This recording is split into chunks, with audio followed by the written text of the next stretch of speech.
What's an introduction? Just go. I'm just really cold, so I'm gonna. No, it's fine. No, actually, it'll be good. It'll be good. No.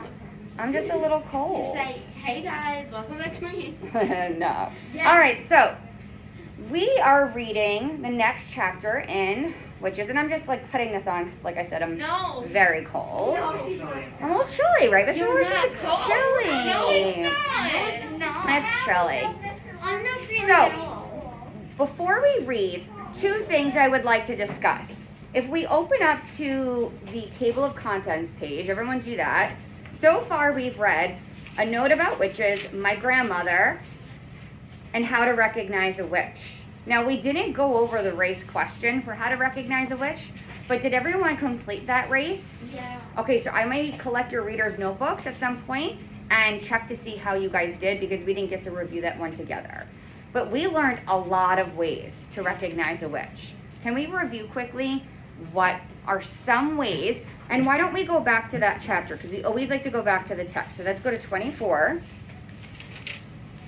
And who could tell me some of the very important things that you should have included in your race answer that is a way to recognize a witch?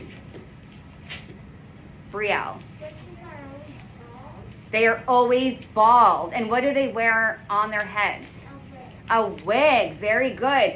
And just to keep piggybacking off of that, because they wear wigs, and they said that Roald Dahl was writing and he said that the inside of a wig sometimes is rough.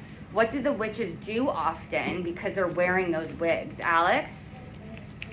Yeah, they're itching it because they get like these like sores. Interesting, right? Kelsey? Say it again? Yeah, bigger nose, nostrils. I swear mine are normal size. Yeah. Sam? Their spit is blue. Yeah, they got blue spit. If you look closely, you might be able to see that. Okay, what else? Aiden? They were like, I think like a cloth, like, I think gloves. They wear gloves. I'm just cold. Why do they wear gloves? Why do they wear gloves? Do you remember why? Because they don't have fingernails. They don't have fingernails. All of us? Say it again? I thought the dogs did. To me? Yeah. Okay. I would say they want. They all have fingernails. Very good. Now, after you've read this chapter with Miss Falk, you're now going to answer these two questions in your reader's notebook. And it tells you which chapter it's in, the Grand High Witch. And same thing with this question here. Make sure you are restating, answering. If you have to combine the two, you know that's okay. Use citing your elaboration stems, which we have right here, your elaboration stems.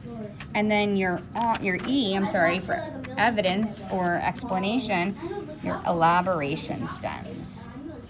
Okay, so just as a reminder, these are some of the ones that we've done already so far. Wait, is it the one where at the end the kid goes on the slide? And this is what you'll be doing for the next two chapters. I'm just a little chilly. Yeah, I'm gonna get new gloves. I don't know why you guys, and like for some reason my head is like so itchy today. It's just so Are strange. you bald? And good. I'm sorry. Are you bald? No, I'm just like, You're bald. I'm an ordinary woman. I have no idea what you guys are inferring to here. Miss Bond. All right, so before we start reading the next chapter, we just did a really great job reviewing what was in. I wonder who's her next fix then. So what page? Let's see. 34. 34. Great. So we had a really great job of how to recognize a witch. And who told the story of how to recognize a witch and gave really great detail in doing that? Which character did that? Marley? Very good, Grandmama. So we're going to now read about the Grand High Witch. And there are two questions that we glued into your notebook for today. So as we like to do, we like to preview the questions before we start reading so that we have an idea of what to look for as we are reading. The first question is, who is the Grand High Witch and what does she do at the annual meetings? Okay, something to think about. And then the second question is, describe the boy's first encounter with a witch. How did he escape? Ooh, so what a great preview for that. Okay, the Grand High Witch. The next day, so everyone's on page 34. Books should be on your desk sitting up straight. Reading is thinking. As you were reading, if you need to stop and jot, if you are visualizing, please make sure you're using those skills. The Grand High Witch.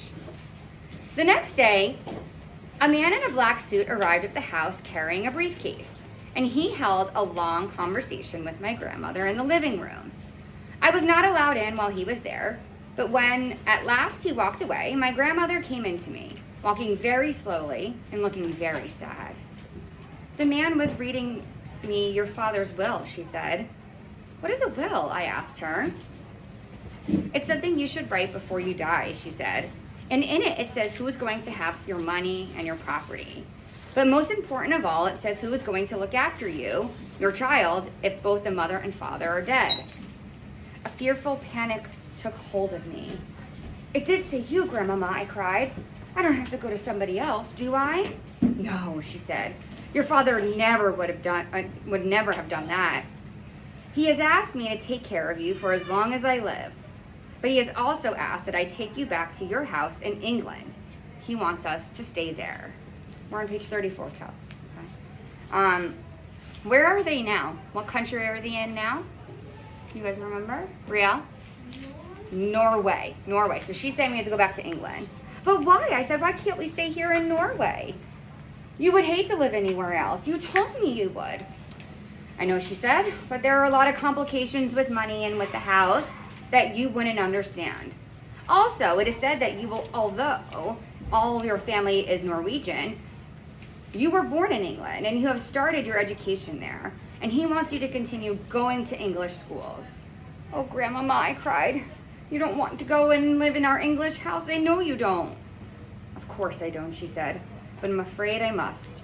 The will says that your mother felt the same way about it, and it is important to respect the wishes of the parents. There was no way out of it. We had to go to England, and my grandmother started making arrangements at once. Your next school term begins in a few days, she said, so we don't have any time to waste. On the evening before we left for England, my grandmother got onto her favorite subject once again. There are not as many witches in England as there are in Norway, she said. I'm sure we won't meet one, I said. I sincerely hope you won't, she said, because those English witches are probably the most vicious in the whole world. As she sat there smoking her foul cigar and talking away, I kept looking at the hand with the missing thumb. I couldn't help it. I was fascinated by it. And I kept wondering what awful thing had happened the time when she had met a witch. It must have been something absolutely appalling and gruesome, otherwise she would have told me about it. Maybe the thumb had been twisted off, or perhaps she had been forced to jam her thumb down a spout of boiling kettle until it was steamed away. Or did something pull it out of her, like a tooth? I couldn't help trying to guess. Tell me what those English witches do, Grandmama, I said. Well, she said, sucking away at her stinking cigar, which we all know is very bad for you. Their favorite ruse is to mix up a powder that will turn a child into a creature or other that grown-up hates. What sort of creature, Grandmama? Often it's a slug, she said. A slug is one of their favorites. Then the witch grows up on the steps on the slug and squishes it without knowing it's a child. Oh, that's perfectly beastly, I cried. Or it might be a flea, my grandmother said. They might turn you into a flea, and without realizing what she was doing, your own mother would get out a flea powder, and then it's goodbye to you. You're making me nervous, Grandmama. I don't think I want to go back to England. I know English witches, she went on, who have turned children into peasants and sneak the pheasants up into the wood the very next day before the pheasant shooting season opened. Ouch, I said. So they get shot? Of course they get shot, she said, and then they get plucked and roasted and eaten for supper. I pictured myself as a pheasant flying frantically over the men with guns, swerving and dipping as the guns exploded below me. So what can we infer that this pheasant is? Based on that it can fly and it's getting plucked with wings and that someone is like a hunter shooting for it. What can we infer what kind of animal that might be? Sam? Turkey? Some sort of bird. Would you Look guys at the agree or disagree? Look, the picture over here looks like it's gonna Very good use of that. I agree with you. Yes, my grandmother says, it gives the English witches great pleasure to stand back and watch the grown-ups doing it away with their own children. I really don't want to go to England, Grandmama. Of course you don't, she said, nor do I, but I'm afraid we've got to. Are witches different in every country, I asked. Completely different, my grandmother said, but I don't know much about other countries. Don't you know about America, I asked. Not really, she answered, although I have heard it said that over there the witches are able to make the grown-ups eat their own children. Never, I cried. Oh no, Grandmama, that couldn't be true. I don't know whether it's true or not, she said. It's only a rumor I've heard. But how could they possibly make them eat their own children, I asked. By turning them into hot dogs, she said. That wouldn't be too difficult for a clever witch. Does every single witch in the world have its witches, I asked. Wherever you find people, you find witches, my grandmother said. There is a secret society of witches in every country. And do they all know one another, Grandmama? They do not, she said. A witch only knows the witches in her own country. She is strictly forbidden to communicate with any foreign witches. But an English witch, for example, will know all other witches in England. They are all friends. They bring each other up. They swap deadly recipes. Goodness knows what else they talk about. I hate to think of that. I sat on the floor watching my grandmother. She put her cigar stub in the ashtray and folded her hands across her stomach. Once a year, she went on, the witches of each separate country hold their own secret meeting. They all get together in one place and receive a lecture from the Grand High Witch of all the world. From who? I cried.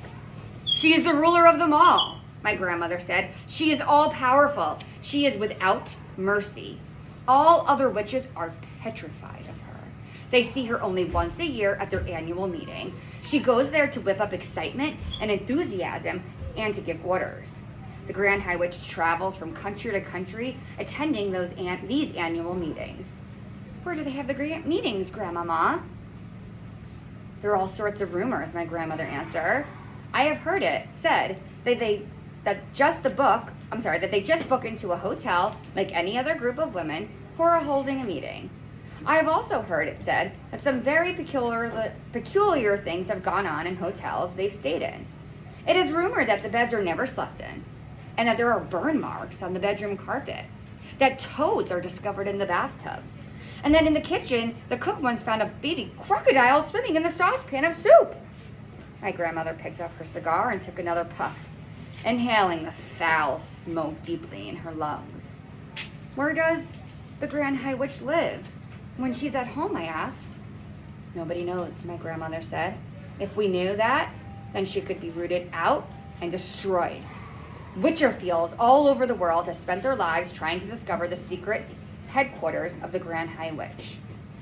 What is a Witcherfield? Witcherfield or Witcherfile? Witcherfile, Grandmama. So, before we move on, what do witches like to turn children into from what we've just read? They like to turn children into, Kelsey, slugs or flies or... Turkeys. Charlie? What did you say? Oh, the bird? Yep, the bird, and also hot dogs in America. And the reason for that is it's quite, as Roald Dahl keeps using the word clever. Clever is when you're being like smart and tricky. If Miss Falk saw a slug in the room, would I probably get rid of it? I mean, maybe I would set it free, but I might also just be like, oh, you're going in the garbage, right? Like, do I want a slug in my room all the time? No, but a slug is, if you go back to page like 36, you could see a picture of a slug. It's an insect. So if it was an insect in my room, most likely I would try to get rid of it. And is that a very clever way for someone who didn't know if it was turned into a child to get rid of children? Rather than breaking into their homes? What do you guys think? Do you guys understand that? Yeah. So they are turning children into different types of creatures. And we also learn they can end up in paintings. They can turn into stone. They can become an animal. So in some way they are taking them and changing them so that they are being gotten rid of. So she's saying, Grandma's saying she is a witchophile, and he's asking, well, what's a witchophile, Grandmama? A person who studies witches and knows a lot about them, my grandmother said. Are you a witchophile? Witchophile, Grandmama? I am a retired witchophile, she said. I am too old to be active any longer. But when I was younger, I traveled all over the globe trying to track down the Grand High Witch. I never came even close to succeeding. Is she rich? I asked. She's rolling, my grandmother said, simply rolling in the money. Rumor has it that there is a machine in her headquarters, which is exactly like the machine the government used to print the blank notes you and I use. After all, banknotes are only bits of paper with special designs and pictures on them. Anyone can make them who has the right machine and the right paper. My guess is that the Grand High Witch makes all the money she wants and dishes it out to all the witches everywhere. What about foreign money? I asked. Those machines can make Chinese money if you want them to, my grandmother said. It's only a question of pressing the right button. But Grandmama, I said, if nobody has ever seen the Grand High Witch, how can you be so sure she exists? My grandmother gave me a long and very severe look. Nobody has ever seen the devil, she said, but we know he exists. The next morning, we sailed for England, and soon I was back in the old house in Kent, but this time with my grandmother to look after me. Then the Easter term began, and every weekday I went to school, and everything seemed to have come back to normal again. Now, at the bottom of our garden, there was an enormous conker tree, and high up in the branches, Timmy, my best friend, and I had started to build a magnificent tree house. We were able to work on it only on the weekends. We were getting along fine. We had begun with the floor, which we built by laying wide planks between two quilt far apart branches and nailing them down. Within a month, we had finished the floor. Then we constructed a wooden railing around the floor, and that left only the roof to be built. The roof was a bit difficult. On Saturday afternoon, when Timmy was in bed with flu, I decided to make a start onto the roof all by myself. It was lovely being high up there in that conker tree, all alone with the pale young leaves coming out everywhere around me. It was like being in a big green cave, and the height made it extra exciting. My grandmother had told me that if I fell, I would break a leg, and every time I looked down, I got a tingle along my spine. I worked away, nailing the first plank of the roof. Then suddenly, out of the corner of my eye, I caught sight of a woman standing immediately below me. She was looking up at me and smiling in the most peculiar way. When most people smile, their lips go out sideways. This woman's lips went upwards and downwards, showing all her front teeth and gums. The gums were like raw meat. It's always a shock to discover that you are being watched when you think you are alone. And what was this strange woman doing in our garden anyway? I noticed that she was wearing a small black hat, and she had on black gloves on her hands, and the gloves came nearly up to her elbows. Oh, what a coincidence. Gloves! She was wearing gloves! I froze all over. I have a present for you, she said, still staring at me, still smiling, still showing her teeth and gums. I didn't answer.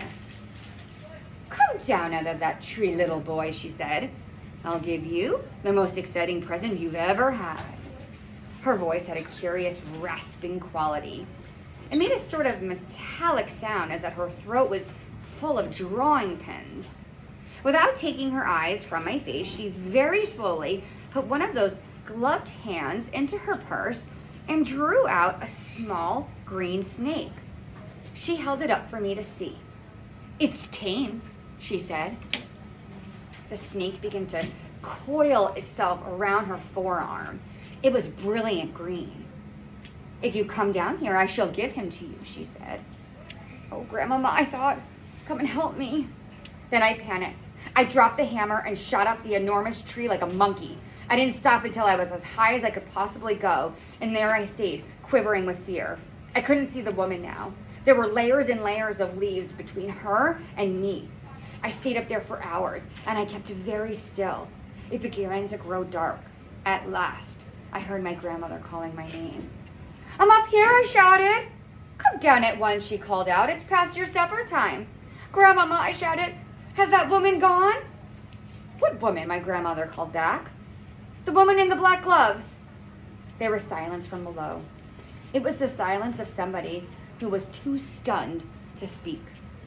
"Grandmama," I shouted again, "has she gone?" "Yes," my grandmother answered at last. "She's gone. I'm here, darling. I'll look after you. You can come down now." I climbed down. I was trembling. My grandmother enfolded me in her arms. "I've seen a witch," I said. "Come inside," she said. "You'll be all right with me." She led me into the house and gave me a cup of hot cocoa with lots of sugar in it. "Tell me everything," she said. I told her. By the time I finished, it was my grandmother who was trembling. Her face was ashy gray, and I saw her glance down at the hands of hers that didn't have a thumb. "You know what this means," she said. "It means that there is one of them in our district. From now on, I'm not letting you walk to school alone." "Do you think she could be after me specifically? Or specially?" I said. "No," I said, "I doubt that. Only one child is as good as any other to those creatures." It is hardly surprising that after that I became a very witch-conscious little boy. If I happened to be alone on the road and saw a woman approaching who was wearing gloves, I would quickly skip to the other side, across to the other side. And as to weather remained pretty cold during the whole of that month, nearly everybody was wearing gloves. Curiously enough, though, I never saw the woman with the green snake again. That was my first witch, but it wasn't my last. Whoa. We just learned a lot here. That wasn't you, right? Oh, certainly not. I don't like snakes at all. I would never try to get a child down from a treehouse. So, there's a few things that happen in this chapter that I just want to review quickly. Where are they going back to live? In England. And it seems like I'm making an inference here, but I'm also using the evidence that it was in the text. I can tell that time has passed. And what I mean by that is that the chapter started in Norway and it ended in England. And by the time they were from the beginning of the chapter to the end of the chapter, what did the boy start? A treehouse? He did start a treehouse, but what did he start going to every day? School. So that tells me that time has passed. Do we know how long they've been in England for? No, but that is what we call reading is thinking. That they were just in Norway. Grandmama was telling him these stories. Time has passed. Everything was going well. He started this treehouse with Timmy, and then all of a sudden, he had his first encounter with a witch. And now he ended the chapter saying he was a very witch-conscious boy. To be conscious of something, does anyone think they know what that means? He's a very witch-conscious boy now. Kelsey. Like, he's like very Protective? In what way? like he's like looking around, like making sure everything. I agree. Like looking around, being very, Marley? Aware. Excellent word, Charlie. Probably definitely scared, but he's more aware of it now. Now that he had his first encounter, he's looking for women with gloves. He's looking for like the nose, maybe the scratchy head, and he's just very aware at this moment, and that's something that he's going to keep in mind going forward. So, the other thing I wanted to mention, a witchophile. What is a witchophile? This is important to remember. And if we're not sure, where do we go? Back to the text. So let's see who can be the first person. Raise your hand if you can find where it talks about what a witchophile is.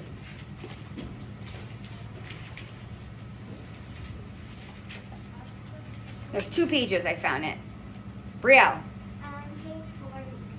Good. 39 and 40. What is a witchophile, Grandmama? And what does it say? What's the direct quote? A person on 40, Brielle? A person who studies witches and knows a lot about them. So Grandmama was 1-1, which makes sense because now we understand why she knows so much about witches. Very good. All right, so for homework tonight, you are going to just answer, because we're out of time for now, the first question. Who is the Grand High Witch and what does she do at the annual meetings? Now, when you do your restate, your A, your answer, your C, your citing, and your E, your evidence, how many? There's 2 questions here. Who is the Grand High Witch? And what's the second part of the question? Aiden? And what does she do at the annual meeting? Okay, so what I would say, looking at this question here, who is the Grand High Witch and what does she do at the annual meetings?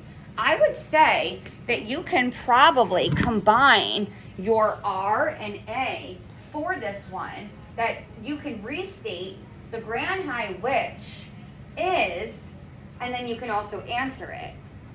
You also have to answer, what does she do at the annual meetings? Then you have to make sure you cite your evidence. According to the text, on page blank, it says, she is the ruler of blah, blah, blah, blah, blah. This proves that. Now I use what kind of stem for this? Elaboration stem. Very good, an elaboration stem to prove the answer.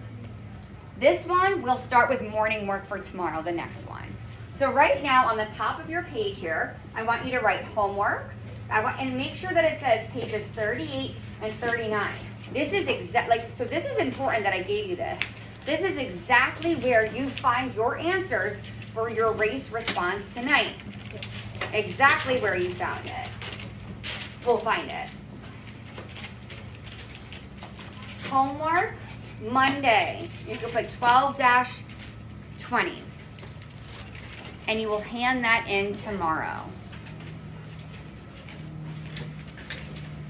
And we kind of already know what the first encounter is here, but this will be our morning work for tomorrow, okay? Any questions about anything that we read today? You can close the pages? What says it right here? Right there, right in the red box. That red box is going to tell you what chapter and what pages. Like, I'm giving you the pages to even make it easier for you, okay? So we're going to need our books. So you're going to need your books, correct. Marley? Do you wear gloves just when we're reading the book? I'm just cold when I read. I'm just cold. I'm not, I'm just, Why did they blow those down? But the point is, if she was wearing them all day, then she would realize. Maybe. I'm just an ordinary lady. I have no idea what you guys are talking about or trying to infer. Ask Jason if he did this last time. Okay.